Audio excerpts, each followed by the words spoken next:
bagi Allah lah, bagi dialah kemuliaan di dalam gereja dan di dalam Kristus Yesus turun-temurun sampai selama-lamanya. Amin. Efesus 3:21. Karena itu kalau makanya pertanyaan saya untuk denominasi, mereka omong tentang Kristus yang sama tetapi tanpa tubuh, tanpa gerejanya. Ini yang berbahaya. Karena gereja adalah kepenuhan Kristus itu sendiri dalam segala sesuatu dan dalam semua hal, kata Efesus tadi. Salam dari Amboina. Pulang ke Ambon, tanah tumpah darah.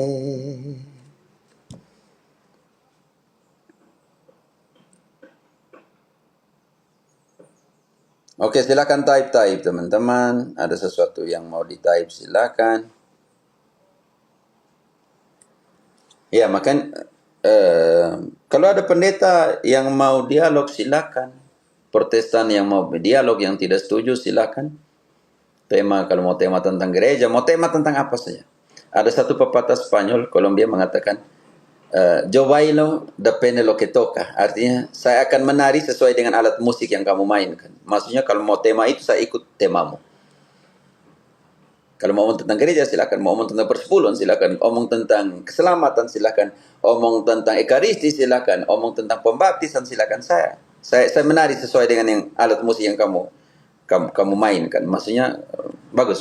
Pepatah Spanyol mengatakan, saya akan ikut kamu punya tema, begitu.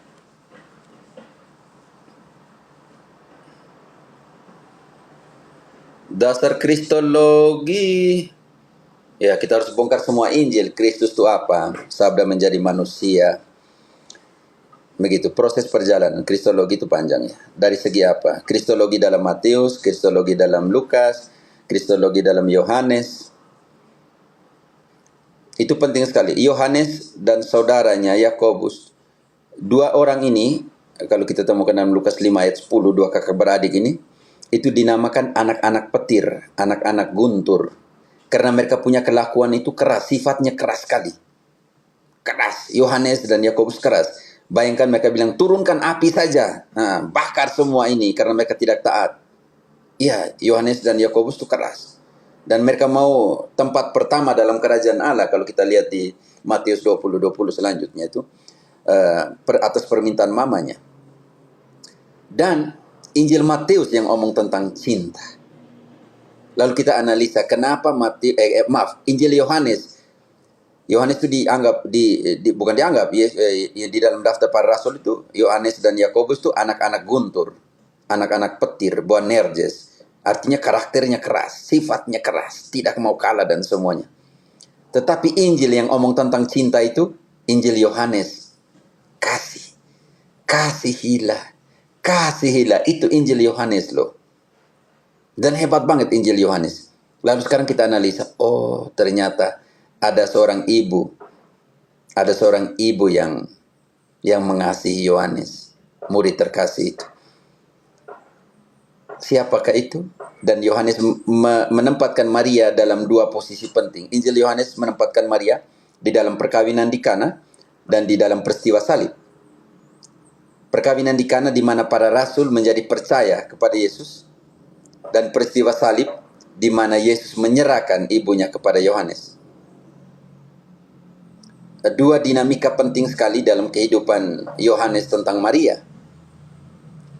Maria yang memungkinkan Yesus membuat mujizat ketika dia mengatakan kepada Yesus mereka kehabisan anggur. Dan dia memerintahkan kepada para pelayan, lakukanlah apa yang dia katakan. Dan di atas salib ketika Yesus mengatakan, inilah ibumu, inilah anakmu. Dan mulai saat itu murid terkasih membawa ibunya Yesus ke rumahnya. Makanya dari anak guntur, Boanerges, yang karakternya keras, jadi rasul yang menulis tentang kasih. Ini penting sekali ya saudara-saudariku yang terkasih kalau kita mau lihat hal ini. Oh, karena ada ibu yang mendampinginya. Hebat banget ya kalau kita mau lihat posisinya Yohanes di dalam posisi Maria.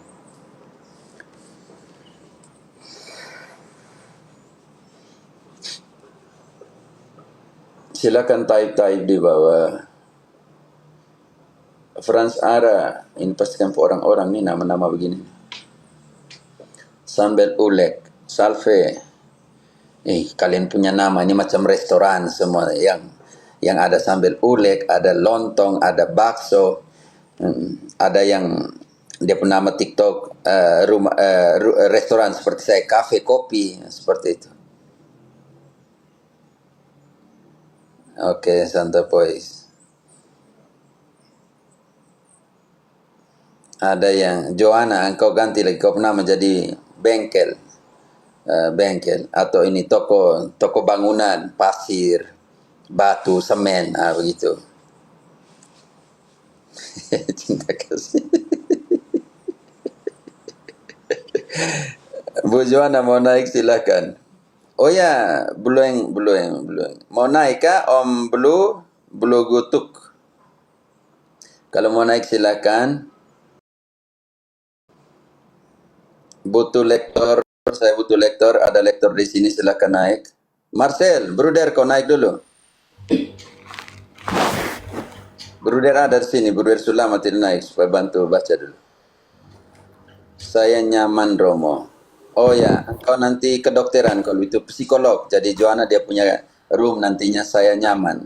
Oh nyimak nyaman lagi. Pokoknya kita. Halo Om Adi. Om Adi. Om Adi. Adi, panggilan satu Adi, tidak dengar.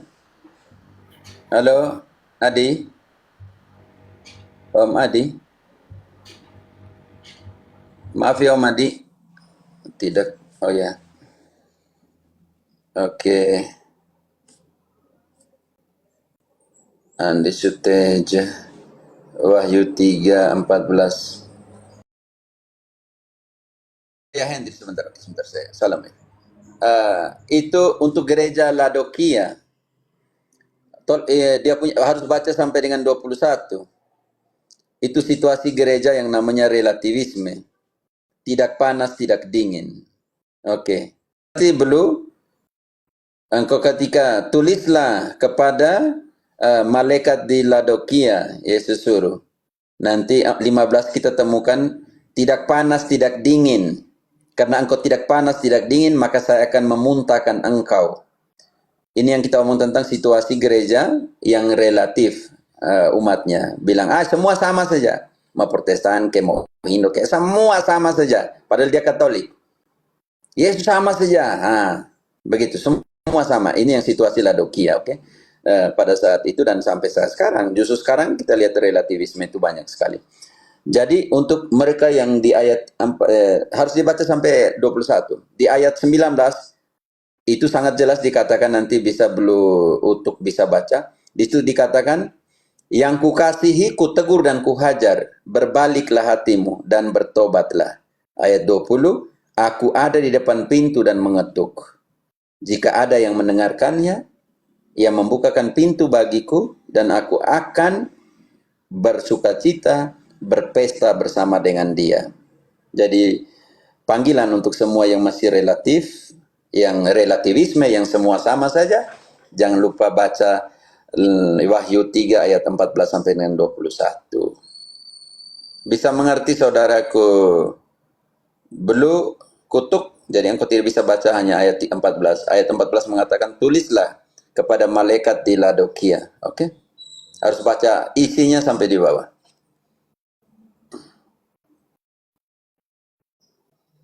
Kristologi tidak bisa dipisahkan dari banyak di semua suratnya Paulus. Yang tadi kita ambil hanya satu saja dari Efesus 1 ayat 22-23. Gereja adalah kepenuhan dari semuanya.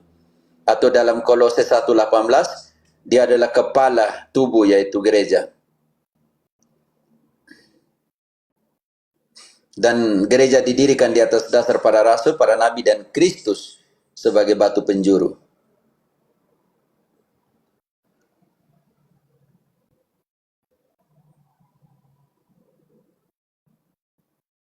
Tidak ada bilang permulaan dari ciptaan. Engkau tulis saya, Wahyu atau Kejadian, engkau tulis Wahyu 3:14. Engkau baca baik, bukan Kejadian. Engkau nih, biar saya ini. Engkau lihat yang kau type itu Wahyu 3 ayat 14, saudaraku. Tulislah kepada malaikat gereja di Laodikia. Inilah firman amin, saksi yang setia dan benar, permulaan dari ciptaan Yesus. Toh, dia juga menciptakan. Yesus yang suruh tulis. Makanya engkau harus baca dari bab 2 sampai bab 3. Yesus suruh Yohanes tulis kepada, yang pertama kepada Efesus, gereja pertama. Oke, 2 ayat 1. Begitu. Jadi tidak bisa hanya baca ayat 1 ayat. Nah, ini Yesus yang suruh. Oke, dari ayat 1. Oke, dari bab 2-nya. Inilah wahyu Yesus Kristus yang dikaruniakan. Lalu dia bilang, tulislah kepada Efesus. Oke, tulislah kepada Smyrna. Tulislah, yang terakhir yang kau baru baca, tulislah kepada Laodikia. Dari siapa? Dari dia sendiri. Siapa yang suruh tulis begitu?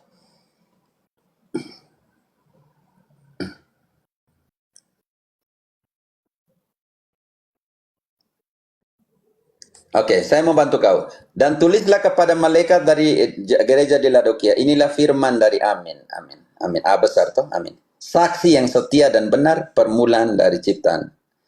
Oke, sekarang engkau sandingkan ke Yesaya 48 ayat 12.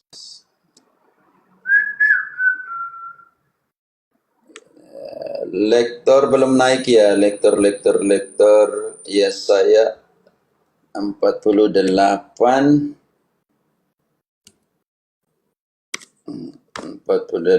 ayat 12. Dengarkanlah aku, hai Yakub dan Israel, yang kupanggil. Aku yang tetap sama. Akulah yang terdahulu, akulah yang kemudian. Akulah yang permulaan, akulah yang kemudian. Sama sih, hanya terdahulu yang permulaan. Tanganku juga yang meletakkan dasar bumi. Oke, kita kembali ke Wahyu.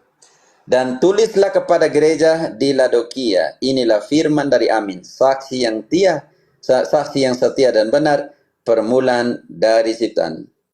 Pada waktu dijadikan, aku juga ada di sana. Oke, kita lihat dulu, belum selesai. Ayat 17. 16. Yesaya tadi. Oke. Mendekatlah kepadaku, dengarlah ini. Dari dahulu tidak pernah aku berkata sembunyi-sembunyi. Dan pada waktu hal itu terjadi, penciptaan, aku ada di situ. Dan sekarang Tuhan Allah mengutus aku dengan rohnya. Jadi jangan. Jadi kalau engkau di Laodikia, engkau harus bongkar 6 gereja lainnya dari Efesus 2. Yesus bilang, tulislah. Yang Laodikia, tulislah, saya yang memerintahkannya itu. Oke. Bisa dia mengerti? Blue Hood. Nama bagaimana nih? Pokoknya di TikTok nih kita nama restoran, nama bengkel kayu, nama bengkel, nama ini spare part, mobil, motor, semuanya di situ. Wah, hilang semua yang naik tadi. Yang hanya Om John sendiri yang di sini, yang lain turun, hilang semua. Bu Mas Nuri naik. Om John selalu semangat. Malam Romo, sorry baru bergabung. Baik apa lah, santai-santai.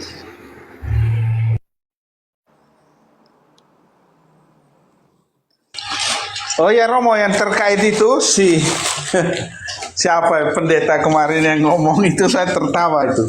Yang mana? Yang itu yang dia masih dia ribetkan persoalkan tentang perpuluhan itu mengapa 10%, bukan 20, bukan macam-macam, terus Suruh dia baca kitab suci itu.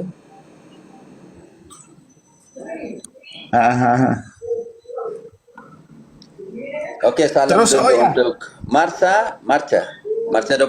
Halo Marca. Marcha. Marcha 1, Marcha 2, Marcha 3. Jangan marah ya, saya turunkan. Armando. Armando. Selamat malam, Armando. Romo. Selamat Halo, malam. Armando. Selamat malam, Romo. Dari Papua kah? Dari mana nih Armando? Ambon, Romo. Oh ya, anak. Engkau pernah naik toh? Iya, Romo. Salam dari Ambon. Tapi engkau orang ini apa? Hanya tinggal di Ambon toh? Engkau bukan Ambon Iya, asli? Tanimbar, Romo, betul. Orang Tanimbar, benar saya. Iya, sudah betul, ingat. Romo. Pak Ya. David. Salam, Pak David. Romo. Ya. Salam, mantap, santai. Iya. Selamat malam. Selamat malam, Romo. Pak David. Dari mana nih Pak David? Dari Jayapura, Papua. Wih, kalian sudah jam 9. Aduh, mau jam 10 ya kalian di sini, di sana ya? Iya, sudah mau jam 10. Kurang Kurang Beberapa menit. 17 menit. 17. Mau jam 11, Romo. Oke, saya salami dulu Bu Fene. Ini Bu Fene, Ibu ya? Pak Fene Frida atau Bu nih? Halo, Pak Fene atau Bu Fene? Halo, halo. Pak David, sebentar saya salami mereka dulu, sebentar baru kita dialog. Bu Fene? Bu Fene? Halo? Oke. Bu Rona Bedi? Oh, itu Pak Rona ini. Halo, Pak Rona. Woi, teman-teman kalau naik ngomong dong nanti. Halo. Yang tidak omong kita turunkan. Salve Pater, selamat malam. Ya, salve. Bu Rona? Salve. Pak Rona atau Bu Rona nih? Selamat. Halo? Sinyal dia. Kepencet pastor, turunkan aja. Suara Pater kedengaran. Tidak, Om Rona. Kepencet ya? Mau di bawah atau di atas, Om Rona?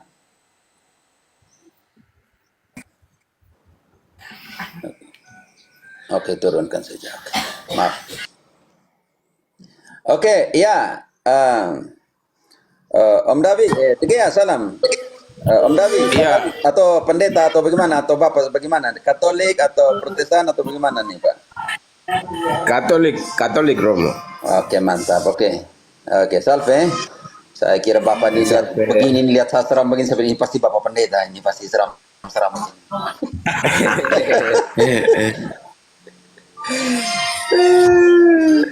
Oke, ada Bapak ada sesuatu kah yang mau dikomen kah Bapak? Kita harus kasih yang paling jauh sebentar. Bu Mary. Ibu Mary. Halo Bu Mary. Selamat malam Romo. Hei, awe ya narana ya awe ya. Asam Mary, awe hati-hati awe. Aduh, Romo minta maaf Romo. Itu Enak istri juga. itu Romo. Ibu atau mau Mary ko atau bapak atau mau Mary? Iya, dua teman mere. Dan iya. Oke. Kita salam dulu yang paling jauh nih. Silakan. Siap, Romo. Pak David, kalian yang paling jauh nih, silakan sudah. Ada 1-2 hal. Iya. Iya, selamat malam. Romo dan sahabat semua. Barangkali saya menceritakan pengalaman saja. Silakan. Bisa diturunkan volume musik sedikit Pak David? Oke. Supaya bisa teman-teman bisa dengar. Oke, silakan pengalamannya.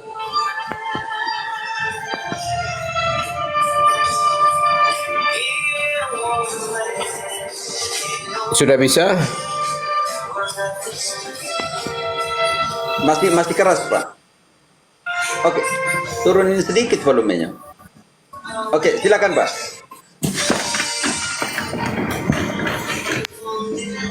Masih keras.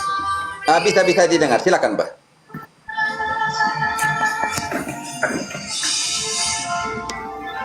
Oh iya.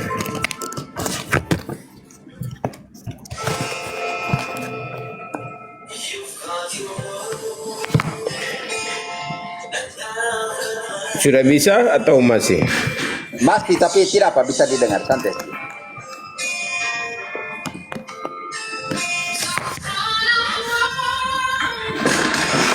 Tapi nyaring sih, musiknya nyaring. Hanya bisa Saya dengar tidak suaranya, apa ini menggunakan headset, jadi kebetulan headset juga lupa di rumah.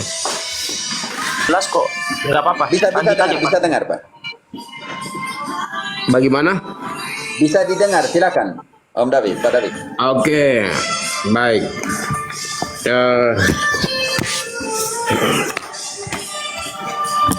Dulu, oke, saya bisa membagi apa ini? Saya mau membagi pengalaman saya dulu.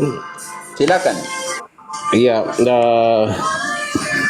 ini pengalaman ya, pada tahun 2008. Pada saat itu saya mengikuti Bible study. Bible study bersama misionaris dari berbagai negara, misionaris Protestan. Pada saat itu juga kami ikut kegiatan kursus bahasa Inggris, lalu dikasih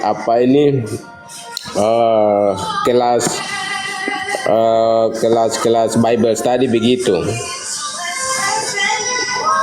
Kemudian dalam Bible study itu kami diajarkan dalam kitab Daniel. Jadi kitab Daniel itu terkait mimpi tentang Daniel. Kemudian saat itu juga yang diajarkan itu salah satu misionaris dari Amerika. Dia selesai gelar Master Teologia dari Amerika Serikat, dan beliau dia melayani di salah satu gereja di Papua, yaitu Pondok Kemuliaan, berlokasi di Hawaii, Sentani. Kemudian pendeta itu dia mengajarkan kepada kami tentang kitab Daniel. Kitab Daniel. Kitab Jadi Daniel itu kitab apa, Pak? iya, tentang apa ini, mimpi tentang Daniel yang 4 kerajaan. Mimpi, oke. Tentang 4 kerajaan, ya. 4 kerajaan itu. Jadi dia Daniel, saya kira Daniel. Oh maaf, saya iya, kitab Daniel. Daniel, tentang kitab Daniel. kitab Daniel. Oke. Jadi ya, kami yang ikut Bible study itu dari berbagai denominasi.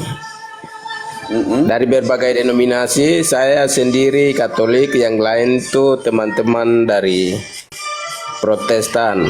Ada yang dari Advent, ada yang dari Baptis, kemudian ada yang dari GKI, latar belakang denominasi yang berbeda-beda. Cuma saya sendiri yang Katolik. Dan beliau mengajarkan tentang mimpi Daniel itu. Dia mengatakan bahwa saat masa-masa sekarang ini banyak denominasi yang terpecah belah. Banyak denominasi yang terpecah belah, sampai sekarang sudah ribuan. Jadi gereja kami Pondok Kemuliaan, dia sebutkan nama gerejanya Pondok Kemuliaan, itu terbagi dua. Jemaat terbagi dua. Ada golongan yang mempertahankan kebenaran, ada golongan yang merasa ajarannya itu lebih benar daripada yang lain. Kemudian saya tanya balik lagi, kalau Pak Pendeta di golongan yang mana? Apakah di golongan yang mempertahankan ajarannya lebih benar dibandingkan ajaran yang lain, atau yang benar tetap benar, yang salah tetap salah? Artinya kan dia sharing mengenai ada dua golongan. Jadi golongan yang ajaran mereka itu lebih benar dibanding ajaran yang lain. Kemudian ada golongan yang mereka mempertahankan ajaran yang sudah dari para rasul sampai saat ini. Artinya ada golongan yang mengakui otoritas begitu. Ada golongan yang mengakui otoritas kerasulan. Kemudian dia sharing dengan kami, memang saat ini banyak denominasi yang terpecah belah, tetapi suatu saat itu akan kembali ke pangkuan gereja Katolik. Jadi Pak David waktu itu tidak tanya, pendeta kenapa tidak kembali lagi ke Katolik kalau begitu? Bagaimana, Romo? Om David waktu itu tidak tanya ke pendeta, kenapa kalau begitu kenapa tidak pulang memang sekarang ke pangkuan Katolik? Kenapa tunggu nanti waktu itu? Iya. Memang kada di situasi pada saat itu kita lagi fokus penjelasan dari beliau. Jadi kami lebih fokus untuk mengikuti begitu. Pertanyaan seperti itu mau ditanyakan, tapi ini tidak berpikir ke situ. Ya, fokusnya tidak lagi di ikut pengajaran. Oke. Iya, fokus ke pengajaran, jadi tidak berpikir ke situ. Lalu, kemudian dari pengalaman itu Om David mau tanya sesuatu atau bagaimana Om David? Marta 21. Engkau tahan sedikit. Engkau sudah type dari tadi Yakobus 1:15. Ya, itu omong tentang dosa mulai awal dari keinginanmu. Kalau kau mengingini perempuan orang lain, itu sudah dosa kata Yesus. Dan dosa membawa kematian. Buah dari dosa itu membawa kematian. Itu ada di Roma, oke? Kita lihat engkau type sudah mau puluhan kali dari atas, kalau mau hitung semua. Oke. Silakan Om David.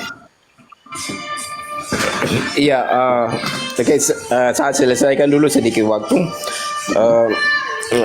Setelah itu pengajaran selesai.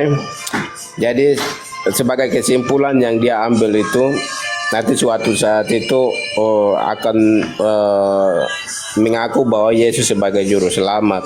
Islam pun akan mengaku, Hindu pun akan mengaku, semua denom akan mengaku, dan semuanya akan kembali bersatu memuliakan nama Tuhan. Kemudian jadi dia bilang sementara ini saya sedang mempelajari tentang iman, Katolik. Nah, jadi saat itu juga dia menunjukkan ada dasar-dasar Alkitabiah yang ia pelajari saat itu kepada saya sebagai bukti bahwa ia sedang mempelajari tentang iman Katolik itu. Kemudian satu kali dia mengajak kami ke rumahnya, lalu dia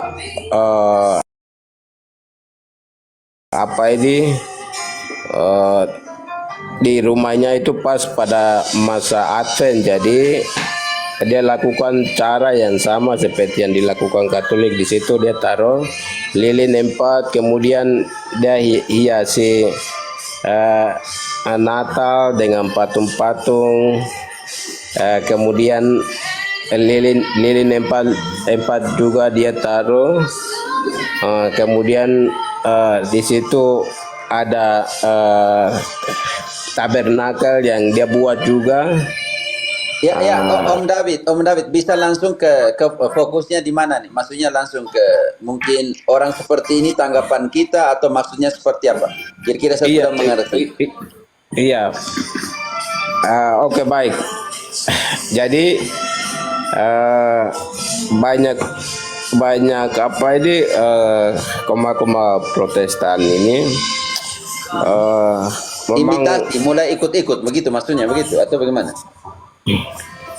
iya. Jadi waktu dia menjelaskan itu semua, saya menyimpulkan bahwa oh ya, benar juga ya, karena apa ini banyak yang sudah sadar tentang iman Katolik, dan suatu saat ini pasti itu akan terjadi. Jadi itu pengalaman mungkin sedikit yang dulu saya ikut Bible study bersama misionaris dari Amerika. Dia sampaikan seperti itu, dan dia pernah mengadakan perayaan Ekaristi juga, perayaan Ekaristi di tempat kami belajar. Jadi dia menjelaskan makna dan tujuan daripada diadakan perayaan Ekaristi ini seperti begini. Jadi dia ambil dia ambil dasarnya dari kutipan ayat Alkitab. Kemudian dia juga punya Alkitab Deuterokanonika.